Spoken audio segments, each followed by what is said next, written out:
Good evening, everyone. Thank you all for coming out tonight to Curtis, and thank you everyone on Zoom for joining us for this is our last design-related meeting regarding the Mott Community Center before we prepare the documents for bid, but it's not the last chance to be having public meetings regarding this project. So we're really excited during this meeting tonight. We're going to talk about kind of the progress that's been made on the design as we near kind of the final stages on it.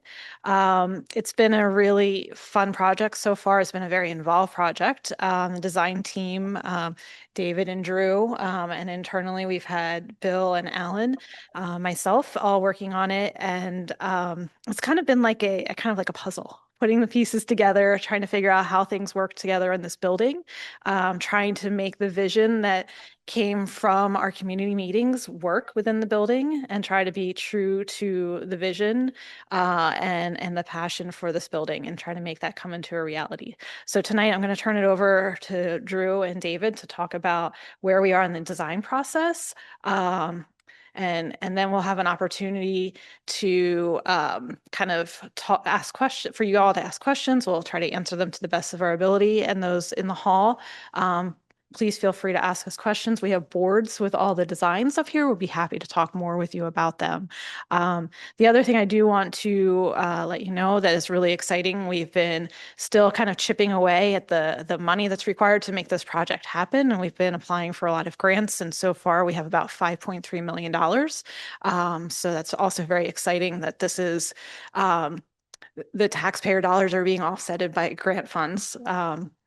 And again, if you have any questions that you you haven't come up with tonight and you want to continue to ask us questions, our facilities@cheltenhampa.gov email is up and running, and we will keep looking at it and trying to answer questions. And we also continue to post information about this project on our webpage that's dedicated to this project, which is cheltenhampa.gov/LamontCC. All right, I will turn it over to Drew and David. Thanks. Good evening, everybody. Nice to see you all again. I wish we could see everyone on Zoom right now, but we can't from up here. So Allison assures us that there are a lot of people there, which is great.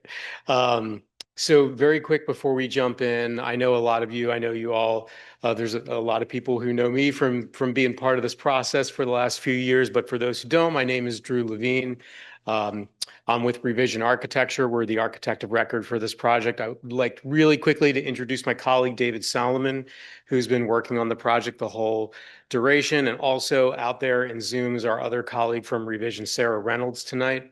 You all know also Eric Gianell from KCBA. I think he's on Zoom tonight. He couldn't be here either, but he's with us, hopefully. So we'll jump into things here. And I always think it's important to ground ourselves in these meetings. Jerry, would you do us the honor of reading for us the statement? Come on up, come on. You know I like to put you on the spot. Just stop it. Good evening, everyone. Okay, I'm going to read our mission statement. Lamont Citizens United is dedicated to exploring and supporting all positive avenues for full restoration and function of the Mott Community Center and the Free Library. It is imperative that we develop and implement programs that promote sustainability of these structures. Is there amen on that one?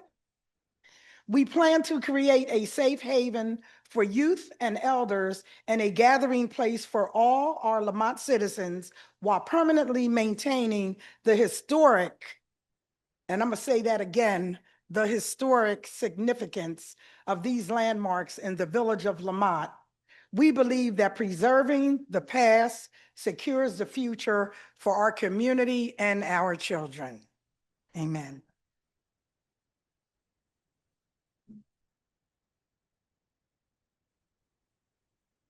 And so I want to wind all the way back to our first community meeting when we all got together to to build on that mission statement to create a vision for this project.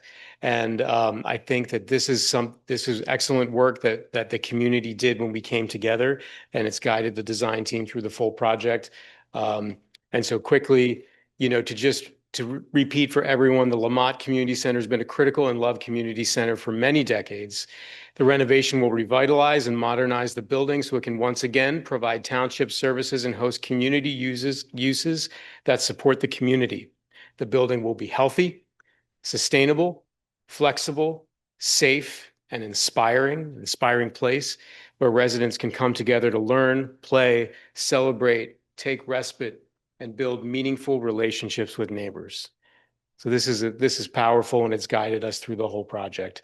We're not going to dive into these, but at the same time, we also came up with these 4 overlapping lenses of project goals to provide flexible space to the community, to be a safe haven and learning space for history and culture, to be a safe, resilient, easily maintained and revenue positive township facility, and demonstrate holistic construction and operations sustainability. And we can get into all this in the Q&A tonight. And as we walk through the design, we can talk afterwards about it too. Very quickly, you guys know us because we do the talking. There are a lot of people involved with this project. We have a lot of people across many different design firms who are working under our integrated design team. Revision, we are the lead architects, the architects of record for this project.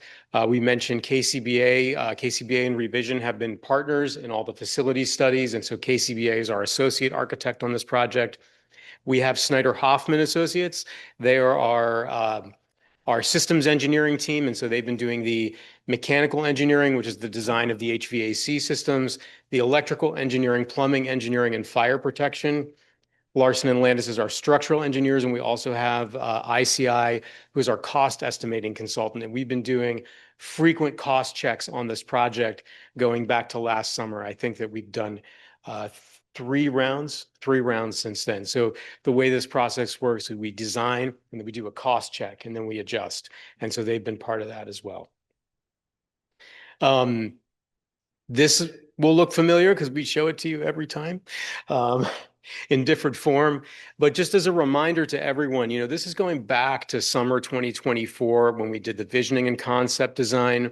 We had an approval from the township in winter of 2025 to proceed, built on the work that we did as a community. And then we entered these 3 phases of the design process: schematic design, design development, and construction documents. And to put a finer point on the date we are right now, we worked through the spring into the summer on schematic design, did our cost check. Then we picked things up in the fall in design development, did another cost check. And where we are right now, we're nearing the completion of the technical documents that are required for the bidding and construction of the project. And we're also right in the middle of another cost check at kind of a 50% milestone in that phase, so we can do our final calibrations before it goes out to bid. We are hoping that this hits the street for bidding in the next couple of months.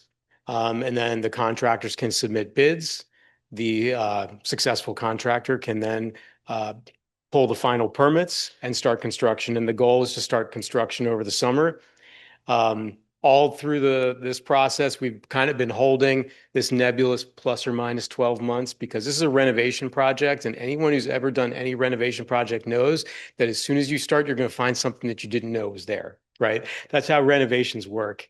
And so we have to plan to be agile as we get into construction. We'd love to see it in 12 months, and we're going to do everything we can to stay on that track.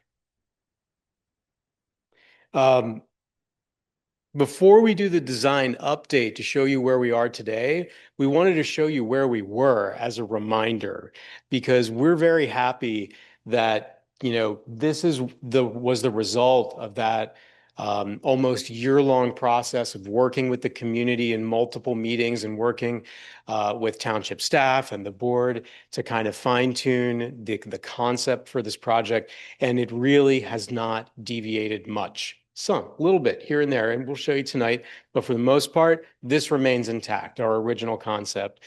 Some of the core ideas, as we talked about early on, was this kind of view and flow the whole way through the building. So you walk through the front door and you can see through glass and see daylight on the other end out to the playground and have that connection the whole way through the building.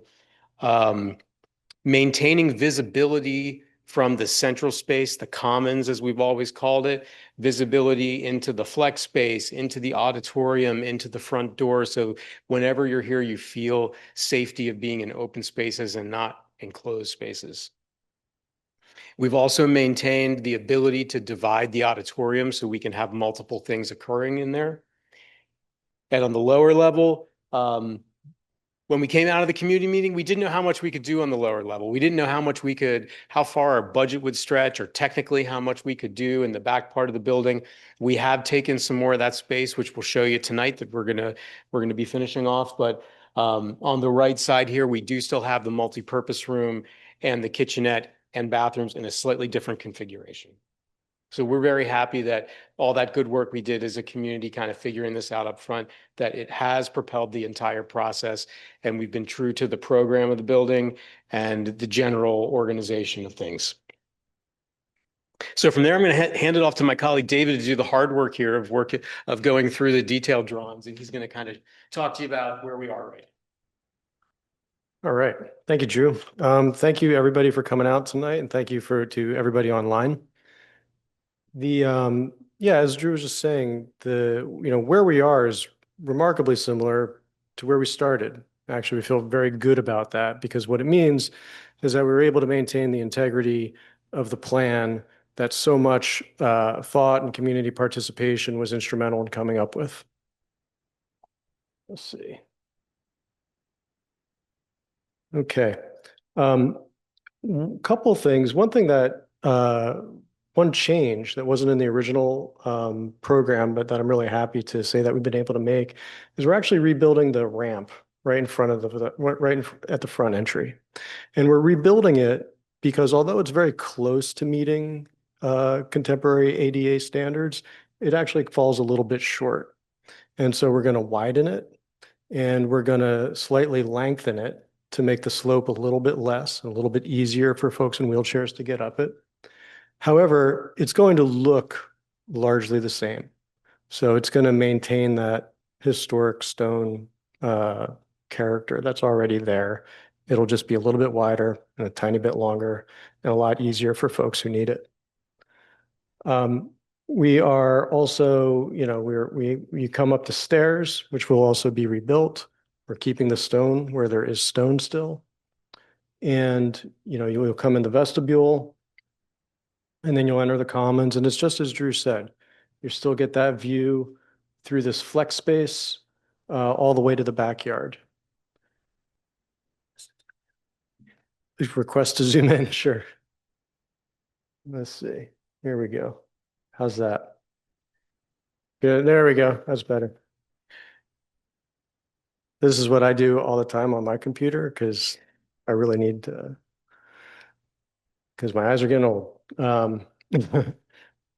But another thing that I'm really actually proud of that we're doing that's a little bit different from the original concept plan is in the original concept plan, we still had a ramp over at this entry and a second ramp at this entry. And what we're doing instead is we're actually raising the entire floor 7.5 inches. And so the floor of the auditorium and the dance studio is now going to be at the same level as the rest of the building. And that's going to really increase the accessibility, usability, and just overall safety because it just reduces the tripping hazard for everybody. So I'm really proud that we're able to do that. Removing that step out, we have one step here in this vestibule area. The kitchen will also be at the same level as the rest of the auditorium. And then this space, this little meeting room space, is down at this one step level. There are other similar spaces in the building in terms of usability still. This kitchen is getting redone, or this kitchenette rather is getting redone. It's going to be much nicer. We're shifting all the cabinets so they're not blocking the windows. It's going to make it a much nicer space. And uh, restrooms, total revamp on the restrooms. That's very consistent with what came out of concept design. The another change is the computer lab. So instead of two smaller computer labs, it's one larger computer lab. And through conversations with the township, that seemed like that was going to be a more usable space. In the future, if it does need to get subdivided, that's still very easy to do, and we've set things up so that it's an easy change to make in the future if it needs to be made. And then over here is the library reading room. And so the concept is that first of all, there's a full shelf of full wall of shelving at the back for a permanent collection. And then there will be mobile carts inside, which will get wheeled out into the flex space during the day. The gymnasium's floor, we're planning to refinish that. It's also getting new lighting. And we're gonna redo the ceiling, and it's gonna just get a nice, it's gonna be freshened up. It's gonna look really great. And then in the back, yeah. I'll just add in the gymnasium, a couple of the other things in there that's really important to note. As David mentioned, we're doing new lighting, new HVAC in there. We're also getting some insulation in there because there is no insulation in that gymnasium right now, which is why it is ice cold all winter long. So it's going to be much more usable year round. And we're also that goes for the whole building, actually. Yeah. Yeah. Everything is getting insulated. We're doing more insulation in the roof. Yep. And all the walls are going to be insulated as well. Yeah, another thing that we're excited about in the gymnasium is the window replacement in there, so we can take the screens down, so it feels like a lighter, brighter, more friendly place to be. Yeah, we're replacing all of the windows in the building, but the windows in the gymnasium, as well as in the multi-purpose room on that side of the building, they're going to have laminated safety glass so that they won't need the big heavy metal grate protection on both sides. And it'll look much nicer from both the inside and the outside. Yeah. We would love to raise the ceiling. Yeah. We tried. We looked at it. Unfortunately, we can't raise the ceiling. But what we are going to do is everything in there that's like right now it has cages around it. Everything's going to be flush to the ceiling, so you won't have as many things kind of popping down. Yeah. Yeah, unfortunately, the roof structure is basically right at the ceiling level. And so to redo that would essentially mean removing the roof. Yeah.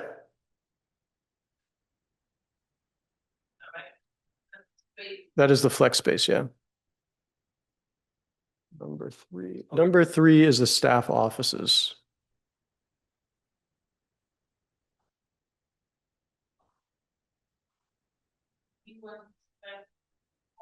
Those kids are used to that door. So we open number 12 is larger.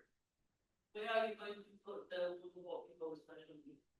So that's so the room that we have, that's like a smaller, more contained space is room 18, which is kind of by the historic entrance. We also have we have the room downstairs, so we can move programming around, but on this floor, we do have that room that was deliberately scaled as a smaller room for a smaller group of people. Yeah. Good question. All right, I want to let's see. Well, let's take a look downstairs.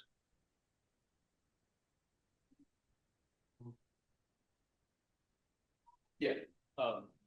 Sure. So the previous question for anyone who didn't hear it was asking about we'd had some discussions along the process about, because the flex space is so open, whether or not we could have a smaller space for people who wanted like a different sensory experience for, a quieter room, a more contained room. And so we do have the room that's just to the right of the historic entrance. I don't know, David, if you can get or digital laser on there. So that's a space that can be used for smaller groups or people who want to kind of have a quiet space to go away to. So say that the reading room can Mhm. also be, should also be, the reading room should also be a quieter space. Yes.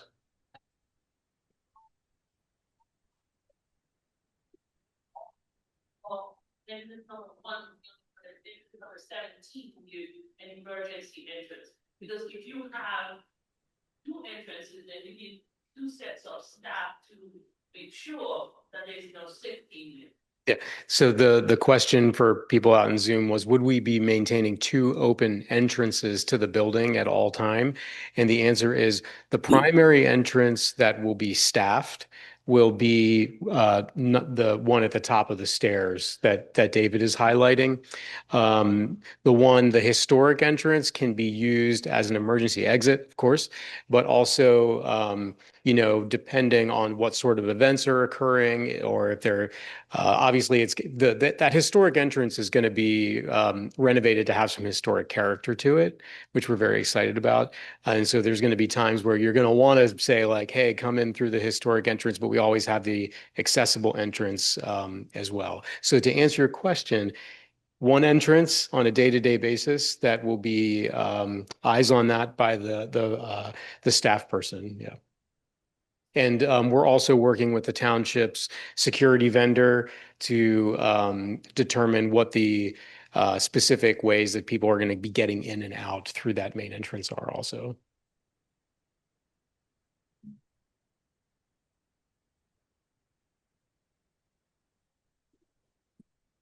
Yeah.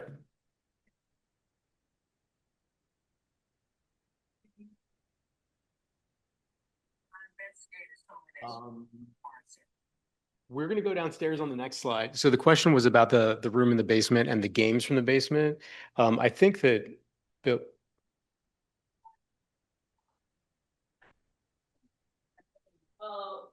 People, rent for these, let's say, the special area that goes, raising the floor is this still going to be possible? If yes, how do you secure the other room when we have guests leasing now? Because you know what, the one for that, do you have any doors or plans to close those rooms? In case you have something, it would be something already for baby shower, was not. So the question is, how will we maintain security throughout the whole first floor of the building if a particular space is rented out by a guest? Bill, do you want to take this question? I think this is a good one for you to. Yeah. Hey, everybody, I'm Bill. I'm Parks and Rec Director. So we've made a point over the last couple of years to make sure all events are staffed by a Park and Rec staff member. So you won't have to worry about that. There'll always be a staff member on site, whether it's a part-timer or a full-timer, covering that event to make sure the proper doors are locked. And, if you need toilet paper for a bathroom or something, there's someone there to take care of it for you. Okay, let's take a look at that downstairs.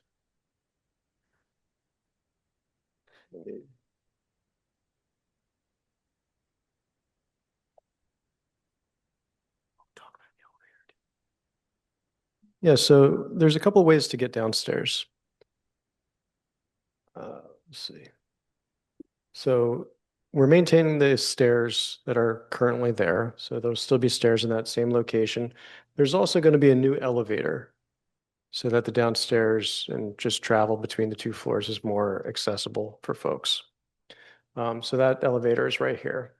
And that exits onto what we're calling the lower lobby. So this is one of the spaces that we picked up for some additional programming.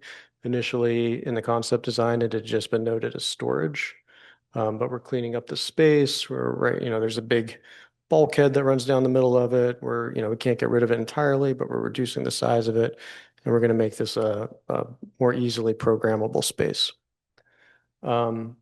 These other spaces, 9, 11, 10, those are still storage. 12 is a mechanical space. It's currently a mechanical space. It's going to stay that way. And then 1 is the multi-purpose room. I'm just going to keep interrupting. Yeah. Sorry. This is like every day for David. He's used to it. So the areas in the back, as David said, they are storage, but at the same time, they are going to be completely cleaned up, right? So they still will get new flooring, new finishes, new light. They'll have ventilation, so they will be pleasant places to be in. They'll be safe places to store things. So just wanted to clarify Yeah. that. Yeah. Yeah, thanks. Yeah, we're not leaving them as is, right? Every single surface on this building is getting touched. Like there's nothing really that's being left as is. Everything is getting, new finishes, new systems, etc. The multi-purpose room here. Um, so the couple things that have changed from the concept plan. Um, One, the bathrooms are still back in this corner, but we now have three bathrooms instead of two. They're all single use. The kitchenette, which had we initially thought would go back in this corner, is now up front. Um, and we're working with a structural engineer to clean up some of that existing structure to kind of open up the space and just make it more usable in general. Um, I think someone asked about the games, the video games down there. Per Jerry, Miss Jerry. Hmm.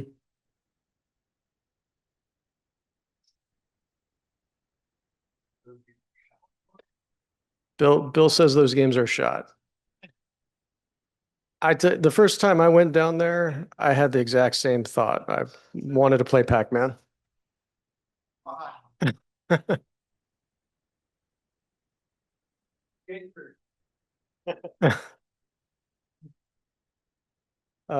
So this room will have direct access to outdoors. I think this space is going to be really great for, being a rentable space. And you can kind of flow between between the multipurpose space and the sports field outside, depending on what your event is. Um, yeah, so this whole, yeah, That bottom entrance is accessible. yes, yep, yep, the bottom entry is accessible as well. One of the things down here that we tried to do that's kind of hard to pick up on the drawings at this scale is we widened some doorways down here so we can get more light through them. So yeah, so in particular, we've the doorway to the back here, we've widened it and put a glass side light in there. So you're not feeling like you're in a cave in the back of the building. And the other thing that these two openings at the bottom of the stair have been widened again, so you can flow through there easier. And one of the things that, little detail is we've got these glass walls here. This door also has a glass door with a glass side light. So when you come down the stairs and turn, you see out. You see daylight when you get to the bottom of the stairs, so it doesn't feel like you're in the basement of a building. So we're trying to make this area down the bottom, the corridor, feeling more inviting, more open. I mean, anyone who's been downstairs knows that like hallway that you go through back there. It's got concealed corners. It's very tight. So this is very generous spaces with light and view through them, so you don't feel kind of stuck down there.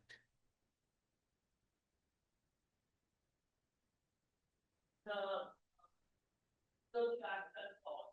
So the question is the entrance in the multi-purpose room, oops, if I can get to if these entrances down here are accessible, they are fully accessible, yes. And so the doorways themselves meet accessibility code.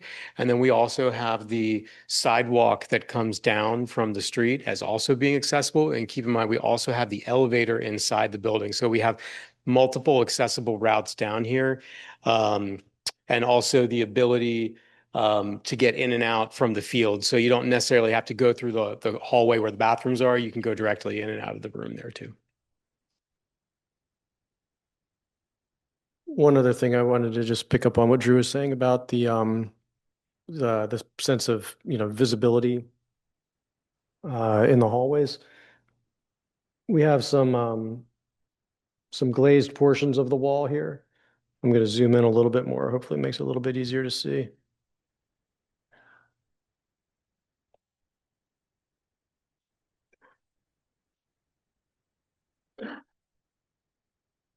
So those are full, glazed portions of the wall here and here and also around the corner.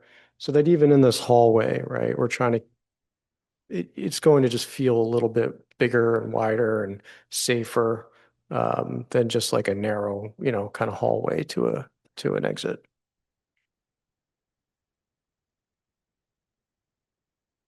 That, entered, Yes. All three are, all the restrooms are fully accessible, and these three especially are. So the question for people on Zoom is whether the restrooms down here are non-gendered restrooms, and the answer is yes, they are open to anyone.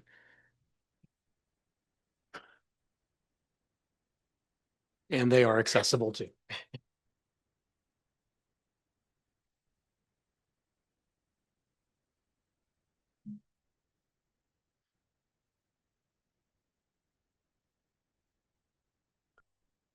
Okay, these are the elevations.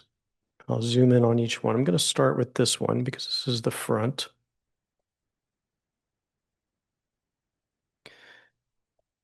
And I'll start by talking about the ramp. So as you can see, the ramp still has a stone facing. So even though we're rebuilding it, we're going to maintain the existing historic character. Same thing with the stairs. Um, the entry is moving out towards the stairs a little bit so we can create that vestibule. These windows here are the windows into the staff offices. These windows, the openings, I should say, all the actual windows are being replaced. These windows currently exist. Oh, I'm sorry. I'm using the cursor on the screen. Um, so what I was saying is that these windows go into the staff offices, and that these windows currently exist, and we're replacing the actual windows. Those go into the restroom. Those will have privacy glass on them. Um, and then again, we're replacing all of these windows. And one thing I'm actually really excited about regarding the window replacement is let's see, is on this facade, because currently the windows are very, very small and random. If you look at images of what that facade looks like, it's not very, it seems pretty haphazard, right? And so one of the things that we're doing, shoot, I pushed the wrong button. There we go.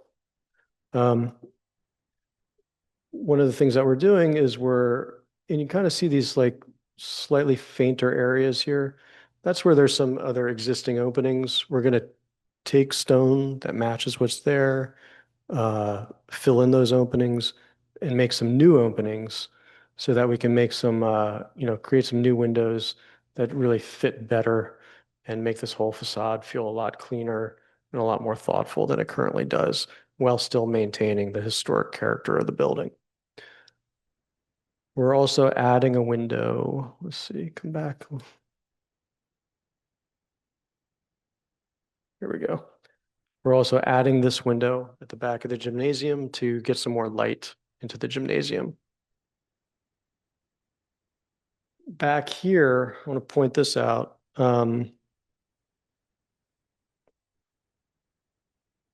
This is a mechanical enclosure.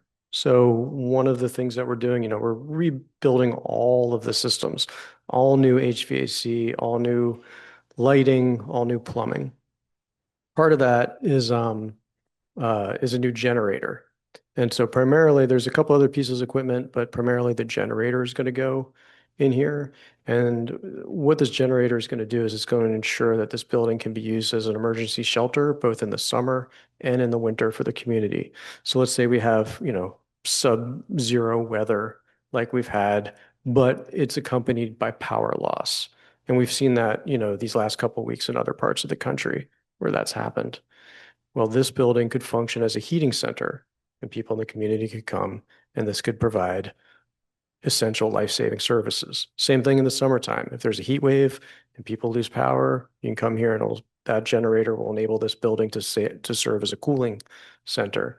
It'll also enable the township to use this building as a temporary base of operations if they need to. So, we've tried our best to make this enclosure as small as we can.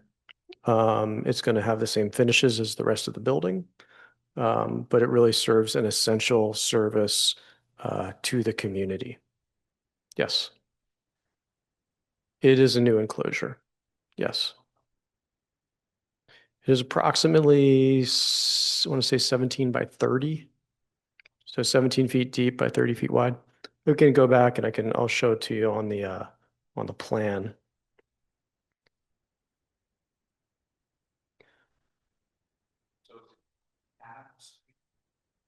Yeah, and so it's really just a tall wall, and then it'll be enclosed by a metal grate, which you're not going to see from the ground.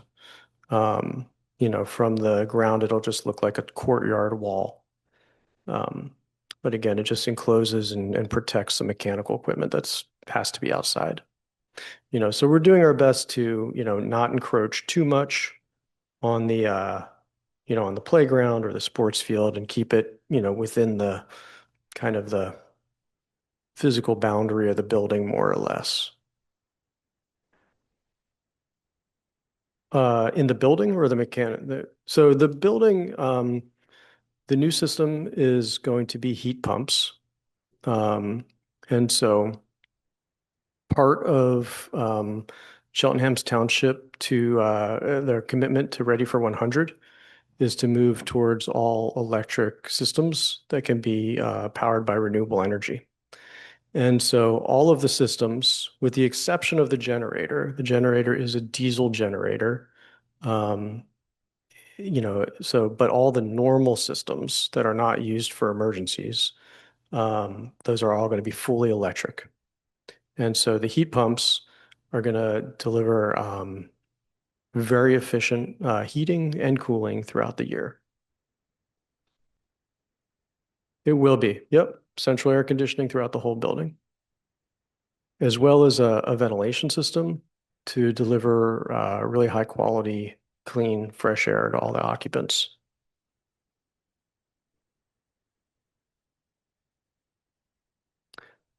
Yes.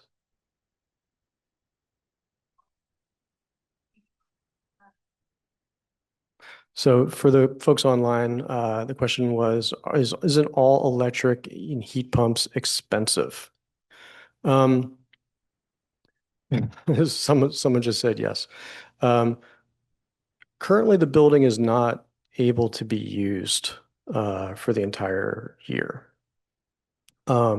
So the township has an asset, right, that is underutilized. So in that sense, the utility bills will certainly go up because the use of the building is going to go up.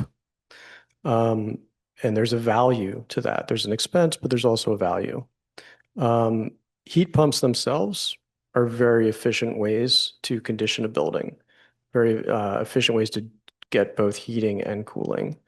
Um, in regards to the township's commitments to sustainability and securing a future for children and grandchildren and great-grandchildren, this is absolutely the right way to go. Yeah.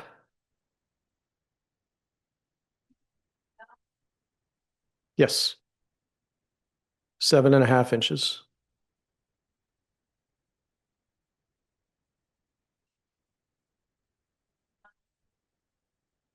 Mhm. But. Well, God forbid. Yes. So the question, yeah. So I'm sorry. So did I get your whole question? I don't want to cut you off. Sure. That be careful Mhm. that Yeah. So the good news is we're not going to use concrete. So that's the good news. So okay, so for folks online, the question was, um, with the cost of the entire renovation, is the raising of the floor in the auditorium and the dance studio affordable? Um, so if we were going to, add, a slab, a concrete slab, yeah, it would be very expensive and we'd have to restructure everything below it. That would be extremely expensive. So what we're doing instead is we're using wood framing over the existing floor, and we've had our structural engineer, do an analysis and verify that the existing structure can support this. So we don't have to add any additional structure. We're just taking it's actually relatively affordable, just dimensional timber, um, and creating new floor joists, and then doing a new wood floor on top of that. So it's, is it an expense? Absolutely. Uh, but we think it's a very worthwhile one. And in the relative cost of the whole project, it's not, if we took it out, it wouldn't necessarily, it wouldn't save a meaningful amount of money, quite honestly, because yes, it costs money, but not that much. Yes.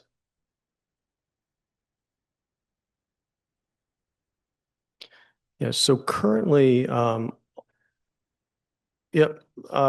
The question was, what type of renewable energy are we planning to use? And so we have here, currently in the project, there is not, we're not planning to install any photovoltaics, any solar panels in this first phase of the project. We are preparing for that in the future. And in this part, we've designated some areas of roof for future solar panels. We've set up the equipment so that it can be powered by solar panels. Um, and, we can make sure, we're making sure that there's conduit that's provided and space at the electrical panels. And so that, in subsequent phases of construction, those things can be added down the road. But the key is to get the right systems in place right now and, make sure everything is set up so that that can be done in the future.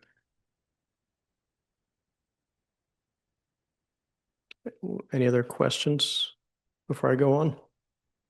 No. Let's see. So this is the historic entry. Yeah, true. It might be worth noting as we start to look at the outside of the building, that, David, you should talk a little bit about the Bahar. Oh, yeah. Yeah, and so we've already been in front of the Bahar once. Yeah, so we have met with the Bahar and we're getting all of our materials to submit this Thursday back to the Bahar. And we'll be having our formal and hopefully final meeting on the third Thursday of this month with them. When we presented to the Bahar previously, um, they were very happy overall with what we were presenting and the way we were maintaining the historic character of the building. Um, yeah, and I expect it to be a good meeting later this month. One of the things that we're doing, yeah.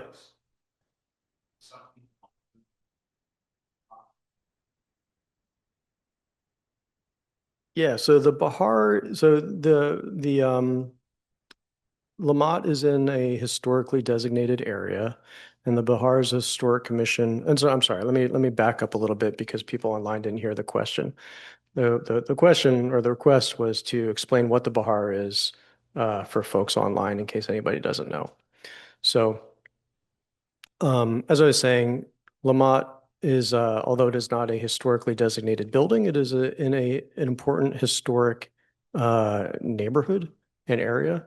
And the Bahar is a historic commission that reviews all development in this area and then grants what's called a certificate of appropriateness. And so we are their conditions are based on the Secretary of State's guidelines for historic preservation. And so when we present in front of them, we talk about very much like tonight, what we're planning on doing, the materials that we're planning on using, potential color schemes, and they give us their feedback. And then we make whatever adjustments we need to make. And so, yeah, I'm looking forward to our meeting with them later this month. One of the things that we're planning to do is at this historic entry, um, the existing doors and transom window and everything are very, very, beat up at this point. And, they've been replaced. They're not the original ones. And so we're trying to replace them. We're not trying to necessarily, we don't want to imitate the past, but we want to put some, replace them with something that is feels more historically appropriate at the same time. And so that's one of the things that we're planning to do here. We've also been working with Alan on the durability of these doors too. Yeah. We've had lots of conversations about that.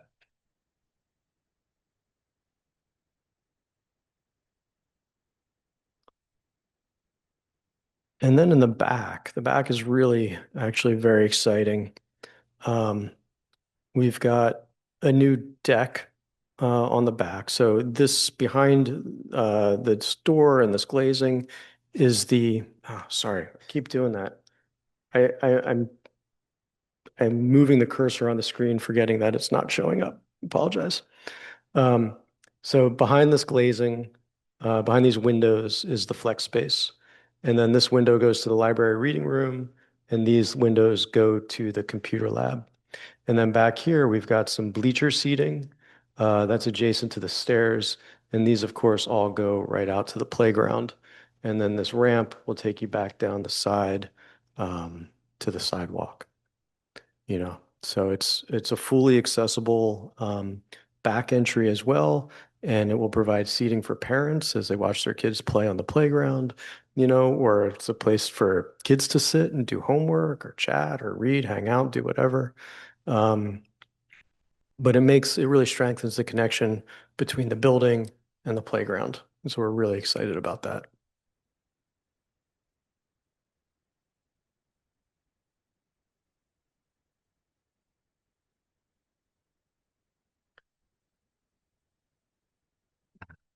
I'm not going to go through this whole diagram. We do have this printed out, and I am happy to talk about it, but there's a lot going on here.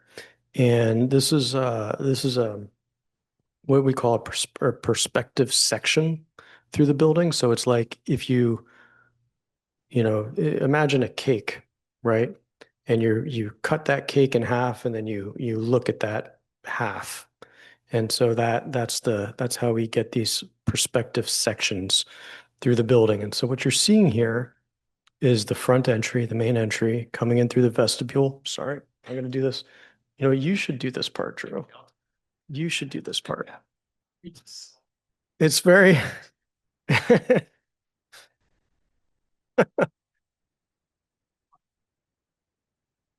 think it's stuck on the screen or something. Yeah, you got to like kind of wave it over.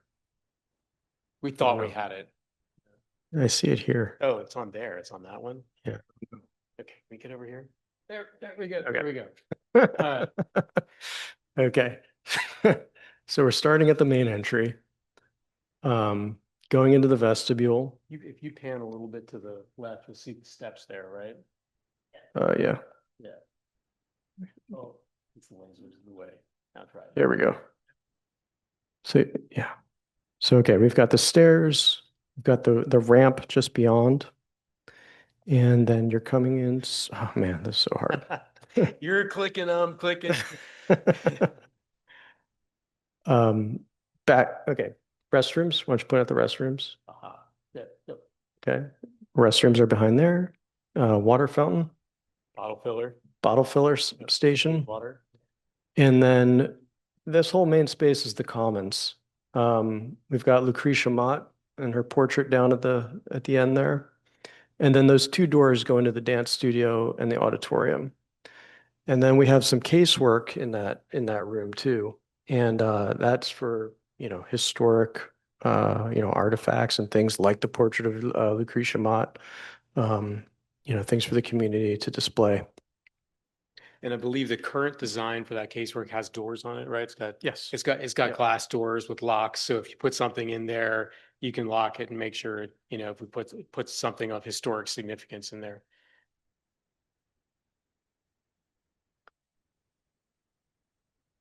And then we have, from that space, you can go right into the flex space. And in that view, you can see the rolling library carts that have been pushed out into that space. And the computer labs are just beyond it. Oh, man. I think the laser, the laser, yeah, the laser makes the cursor jump. Okay. Good job. You did. Okay. And then back here is is that back deck I was talking about. And there's the bleacher seating that, leads right out to the playground. Down below, this is the lower lobby that I was talking about earlier. And that, that it's now a programmable space, that can be used for various functions. Um, in regards to, insulation here, we're just calling out the additional insulation that we're putting in the attic space. We're also improving the ventilation in the attic, so it's going to function a lot better. It's going to keep the space cool, both cooler in the summer and warmer in the winter.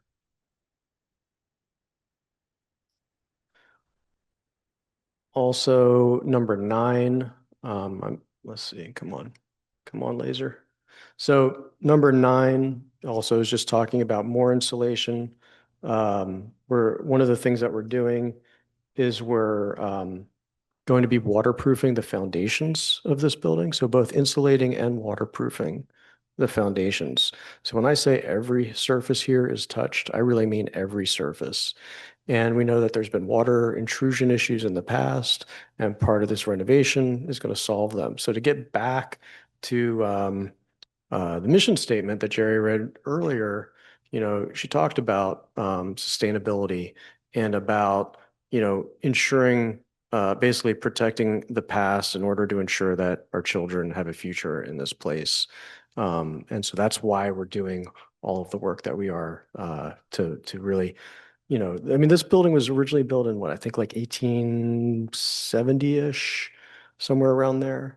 And, so it is well over 100 years old. We're planning to set this building up to be here for the next 100, 200 plus years.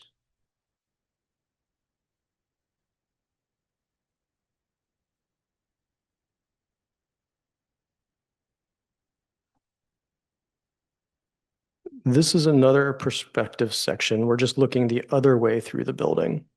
So if I start over here, again, this is the front entry and the vestibule. That's the staff office. There's the elevator to get to the lower level. There's the front desk, and that's the entry to the gym behind it.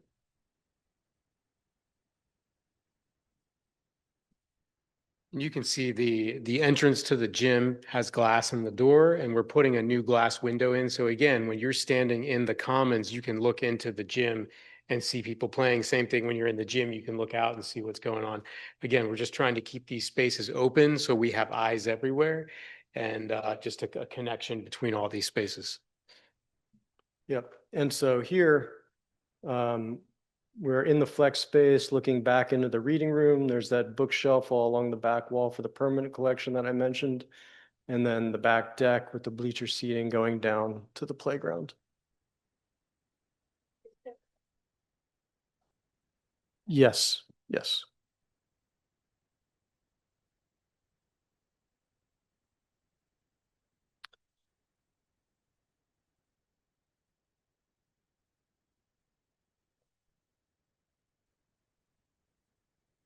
And here are two views that I wanted to show you of the auditorium. Oh my goodness. Okay. So we have the stage and we have a new wheelchair lift for the stage. So we make the stage more accessible.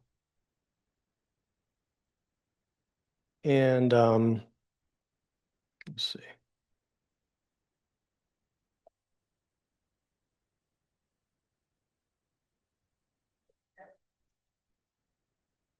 Yes, ma'am. So there's going to be steps on one side, lift on the other. Yeah. Yeah, so you'll see where the stairs are in just a moment.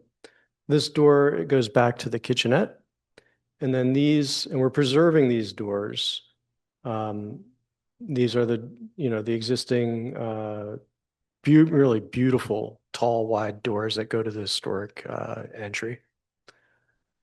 And then because this is also going to function as a dance studio, we have some permanently installed mirrors and dance bars on both sides. We're doing a new ceiling with some really nice lighting. And then, there's this divider that, we're not showing in this view, but it'll be able to be, close those two spaces off.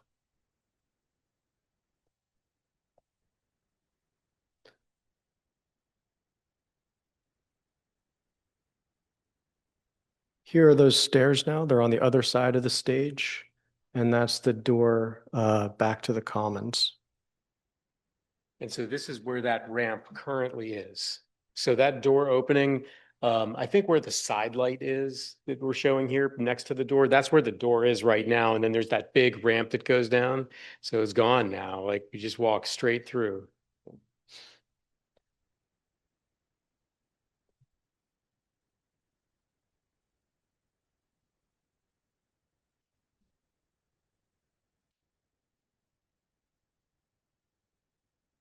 I'm getting the hang of it.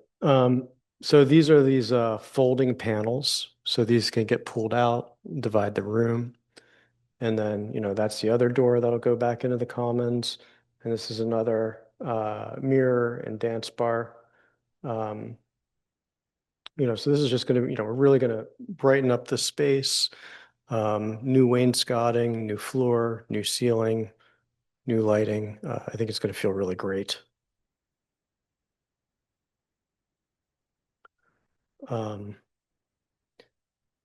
that is my last slide. So, but I know that there are many more questions.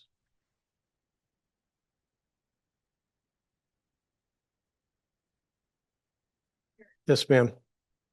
Sure. Here, hold on one sec.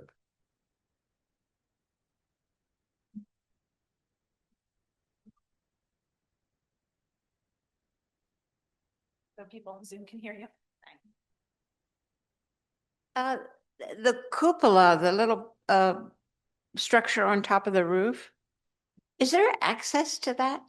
No, there's not. Thanks. Okay. No, that was the old bell tower. When this building was originally built, it was a school. And so that was the old bell tower. I've been up there, which is a fantastic view. That's going to get cleaned up as well. We're keeping it, preserving it intact. So it's just going to get, new paint, a little bit, some weatherproofing, but otherwise that's going to stay as it is.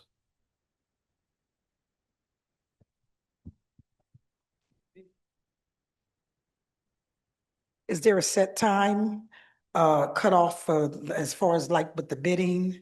And when is it going to officially start? So there will be a set time and a set cutoff.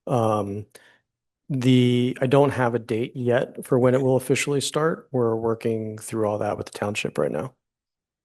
Are the camps going to be open, Bill? Can't say it. The camp will be at Roland this summer.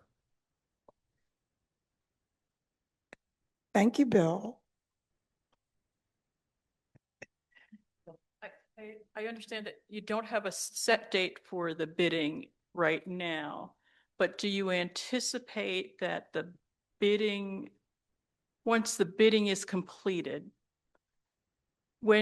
based on sort of projections you have now, when will the work be completed? The construction's going to begin it'll begin like late spring, early summer. I think that's the likely schedule right now. And so then it will take about a year. What, Say it again. about summer 2028? So the intent here is that we're trying to get this thing out for bidding as quick as we can here if we can get it out in early second quarter, that's the goal.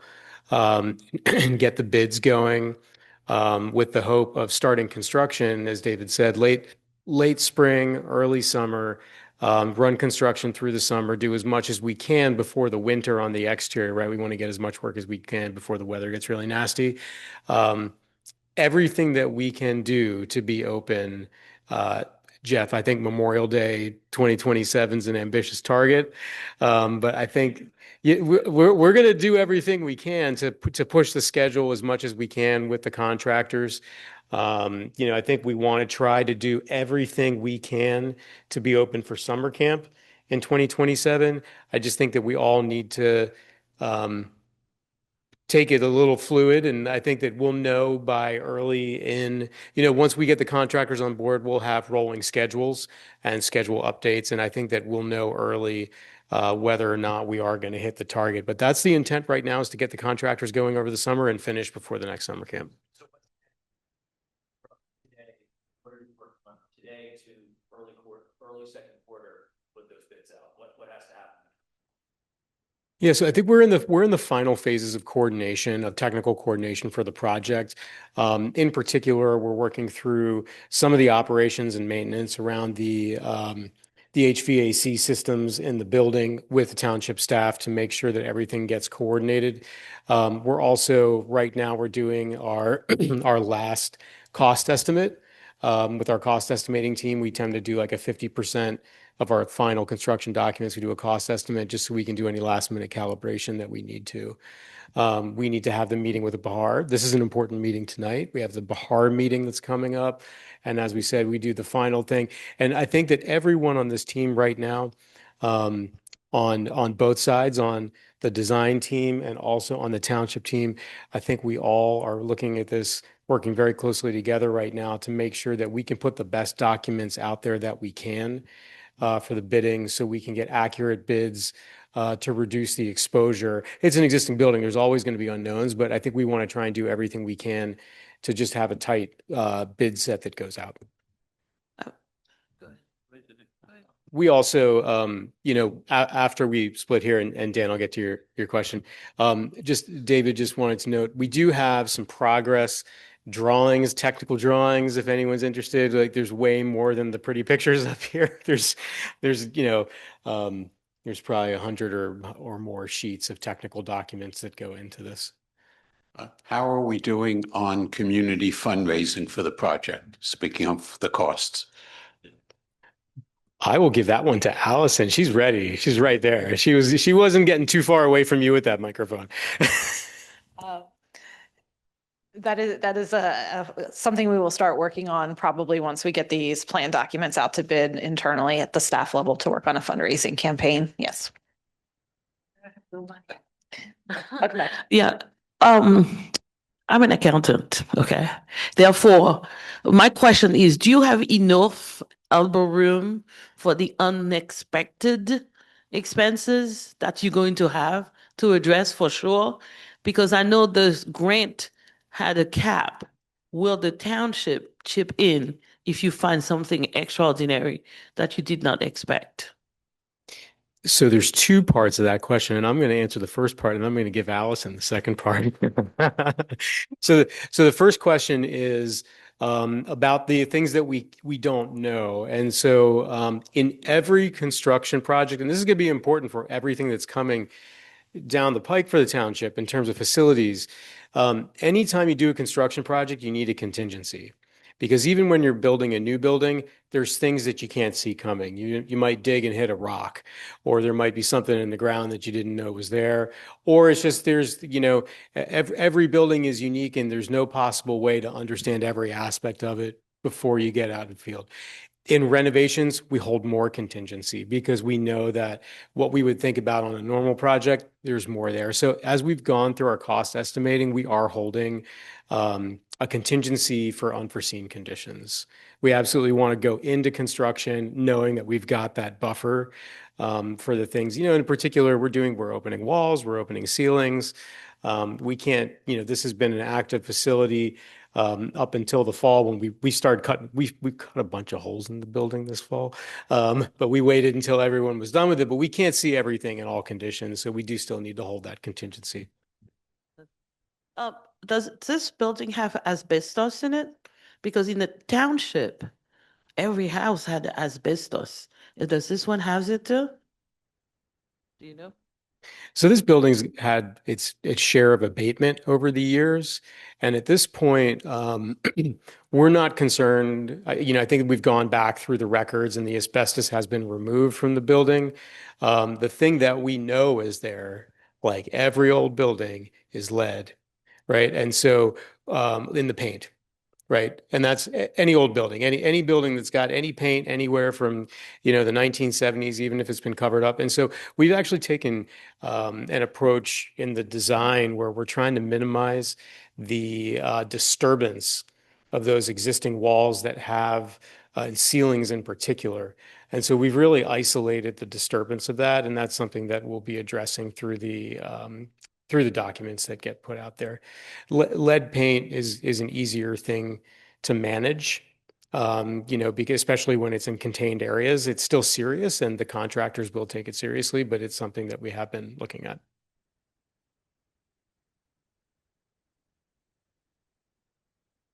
Is there an ongoing video of the before, during, and after taking place to record it historically? Not yet. Should we? It's great. I mean, one of the things that we often put in our project specifications, and this is not part of the drawings, is a whole other part of the bidding documents, is a job site camera. And so I think this is a great opportunity. We'll have to figure it out because we are doing some exterior work. It's mostly interior work, but I think it would still be good on the exterior to have a job site camera perched somewhere so we can see either a live video feed or stop motion, intermittent photographs of the site so we can see the progress. Should we look around for an interested person in the community to do that? So we could look at this a couple ways. I like where you're headed with this. I think that one of the things is we do want the contractors to put that camera up because it's good for contractors to see, to know that they own that camera and that it's showing their work.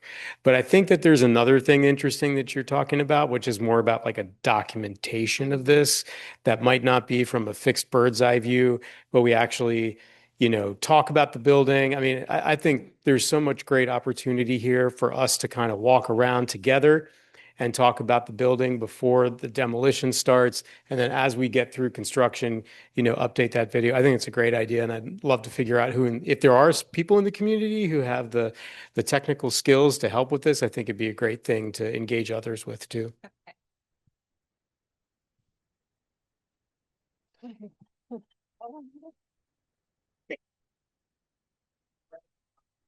But what I said is I can't use the camera on my iPhone, but but it might be an extra interesting project to undertake with the school district and high school students, it'd be a wonderful project for kids from young people from Lamont or young people from the wider community to be involved in doing that documentation of the before current after whatever, which I think is just a wonderful idea.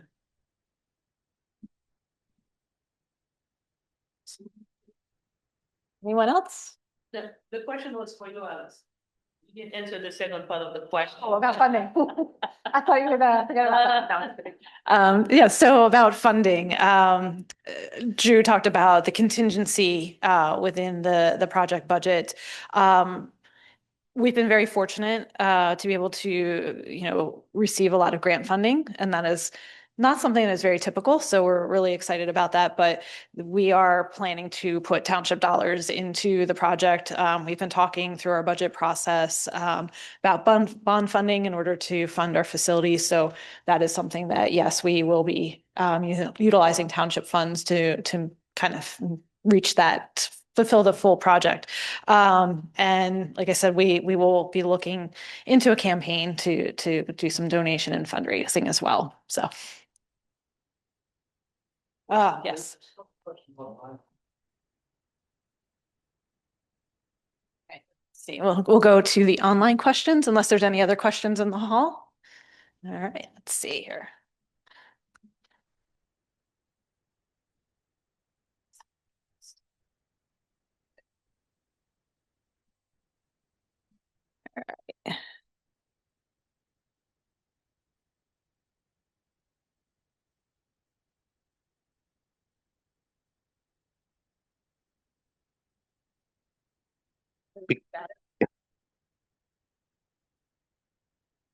In the hall, Ruben. Testing, testing. Thank you. Okay, so the next question is, what is the estimated membership fee once the project is complete? That looks like a question for Mr. Salvatore. What is the estimated membership fee once the project is complete? To be determined, I guess, before we do any programming, there'll be a significant community engagement process for what that looks like. I know there's a petition out there to just have it for residents only, but that's something we'll talk about once it's complete. Okay, the next question is, what is the security system status for the center? Do you guys want to take that or?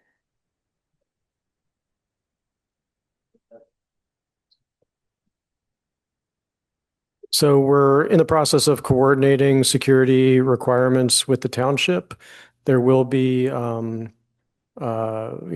swipe like key card access, and we've talked about different methods to do that. It's all still a little bit TBD, but there will be, there's certainly going to be security cameras that are going to be placed throughout the building as well as outside, and and again, electronic access.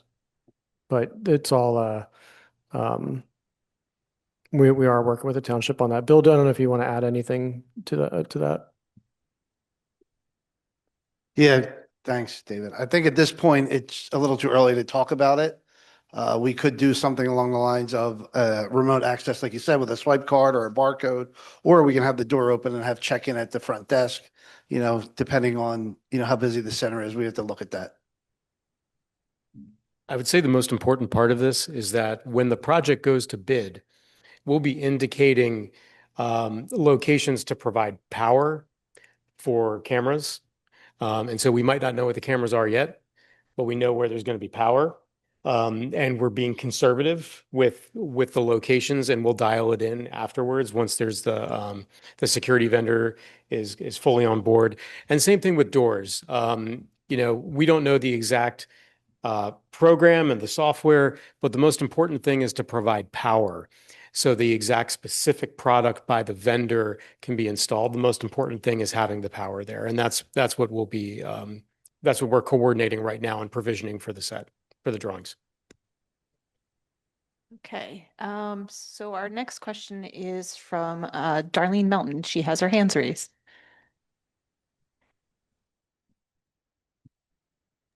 Hello, Hi, can you hear me? Oh, okay. Hi. we got you. Hi. Hello, everyone. Just a few things. I've been real quiet. Thanks to everyone in the audience and the community that asked questions because it made it easier for me not to ask a whole lot of questions. I'd like to thank Drew and your staff because when you came in front of the Bahar, you listened to the suggestions. One was about the ramp in front of the building for accessibility. Thank you so much. I'm glad that that was placed in. I can't speak for the whole Bahar, even though I'm a member, but I'm pretty sure the Bahar member that brought it up would be very happy. I only have a few questions. Hey, Darlene, Yes. I just want to jump in on that real quick. I think we also really need to thank our township staff and commissioners on that one, because this was one that we did talk about as a group. And I think that we all at that moment realized the importance of it. And I just want to make sure that the credit goes back to them on this for supporting that decision also.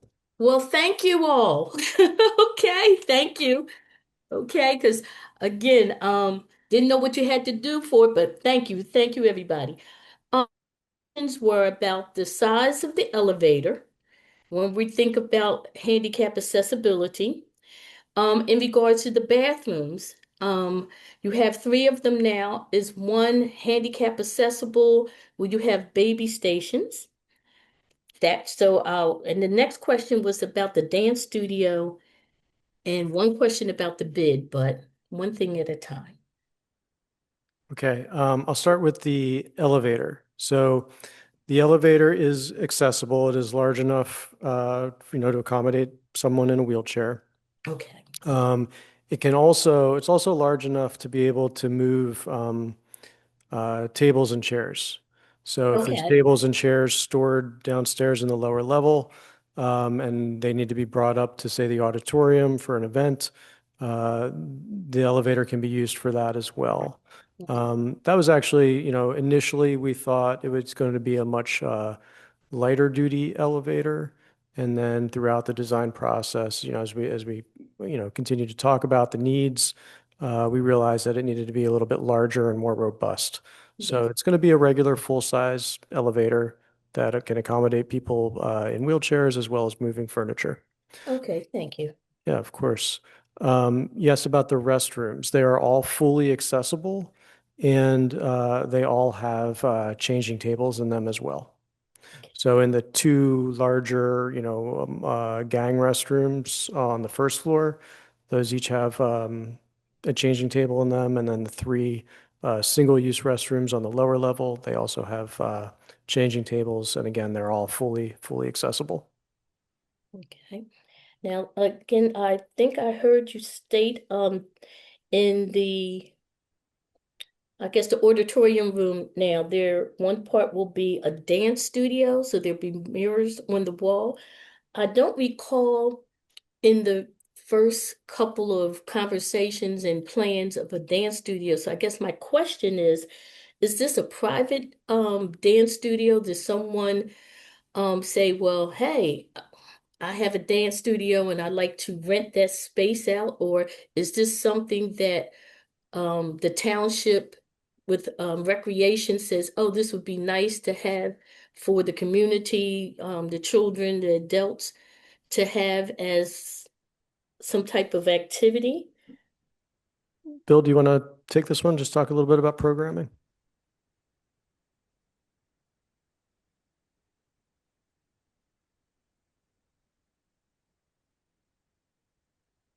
It's on.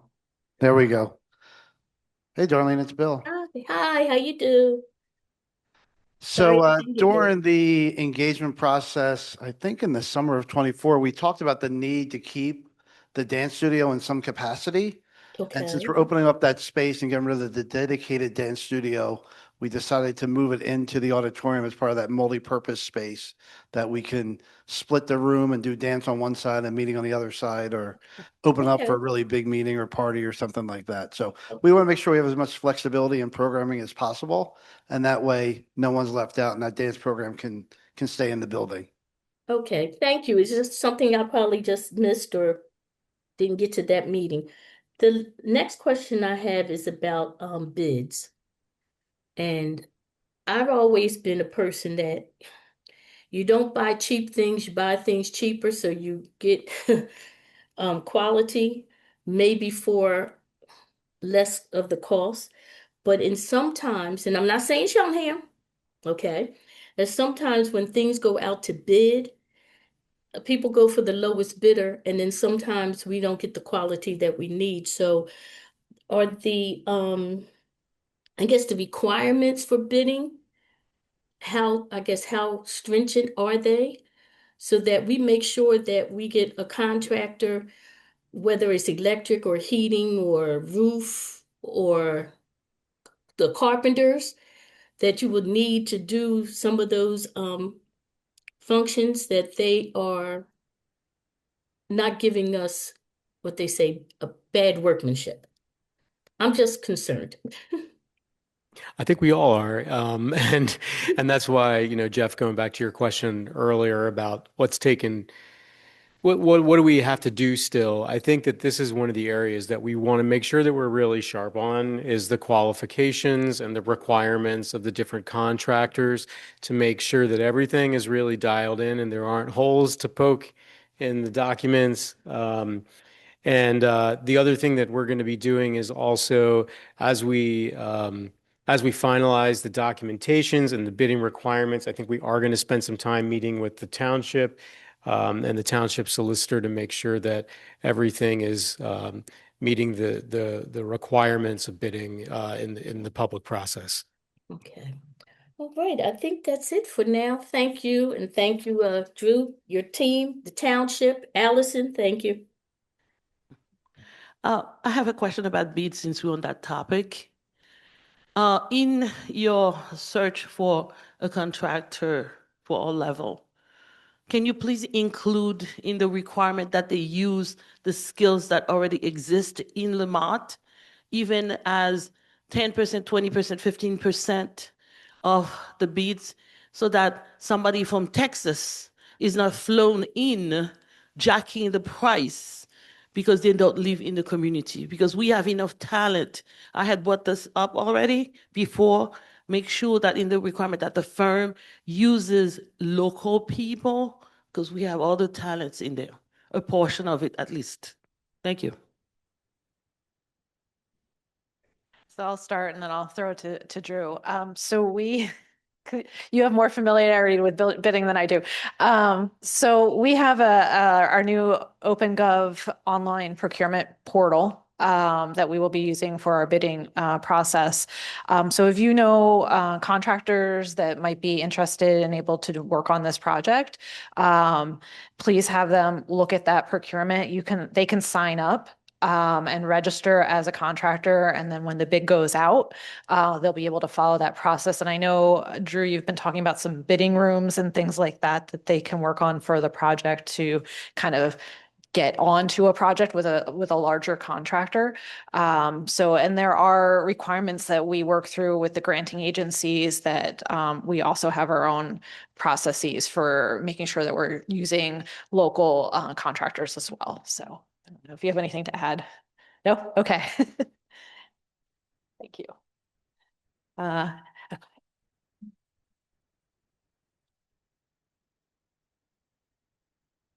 With the bidding, I think we talked about this early on, that you would have in your criteria for bidders, minority bidders, and women, all of those things I think we talked about early on. So I imagine that's it. I shouldn't say I imagine. Is that still in your criteria for for companies that are bidding? Also through OpenGov, there is an opportunity for bidders to check off if they're women-owned or minority or disadvantaged business owners. So that would also go into the matrix. And I believe one of our granting agencies provides us with a list of contractors who fit in those categories. So we definitely will use that as part of our process. Any questions? Any more questions in the hall? Yes? Well, I know when it's all said and done, with this large community, it's going to be some jobs coming up. So it's my hope that, the people in the community, we have a lot of talent and that they be included in the hiring process. Is that all right? Okay. One thing to your comment, Mr. That it's great to have the portal and the information in the portal. The question is the outreach, so that people know what the opportunities are, what the availability is. People might not find those opportunities if our approach is too passive. But if we can, make people aware and make people contractors aware, businesses aware, and community people aware, that might take us a long way.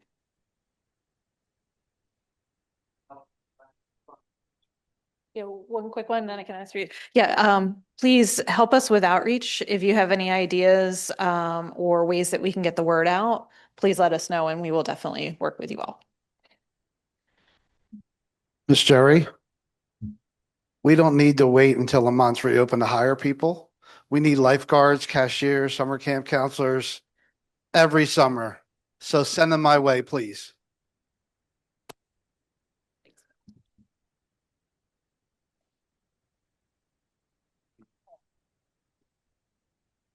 Okay, anybody else with questions in the hall? Okay, I'll check right back. Allison, I have a quick question for you, just for people on Zoom. We have drawings here tonight that we can talk to you all about. For people who are on Zoom, I just want to make sure that it's clear where these drawings will be posted on the website. Maybe if you could just, yep. Yeah, so we will post everything on our website. We have a page that's dedicated toward this project, which is cheltenhampa.gov/LamontCC.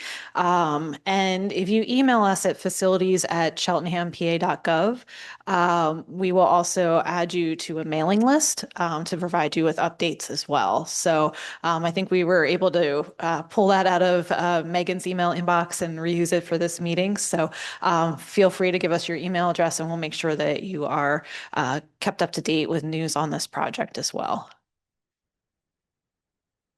Okay, and if there's any other questions, I think I see Darlene with her hand raised. Is that a new question, Darlene? Yes, piggybacking off of the bid question, I don't know if this is something that can be done in regards to outreach to getting contractors and things. So what I mean is I don't know if the township is allowed by law to actually go through their records and contact the list of registered people that you have a list of registered contractors, electricians and things. And when this project started initially, I do recall there was a plumber, I believe, that had already given his information in regards to his insurance and things of that nature. So is the township, I mean, we as the community, of course, if we know somebody something, we're going to pass the word. But is the township able to use the resources you already have in regards to who is already registered with your township that you're looking for this work to be done and they need to submit their bids to however? I guess that's Don't know the answer to that question, but we'll look into it.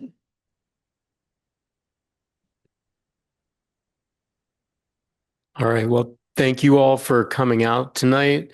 For everyone who's on Zoom virtually, we appreciate everyone's continued engagement with the project, and we're very excited for how far we've come and where we're about to head. And so, Excuse me, yeah. I didn't hear an answer to my question or my comment.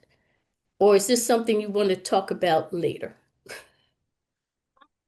Yeah, I was gonna say, Darlene, I don't know the answer to that question. Okay, good. See, But that's the we'll look answer. into it. Thank you. That's a good answer. I don't know. It's a very good answer when you don't know. Thank you, though. Thank you. Thank you, Okay. everyone. Thank you.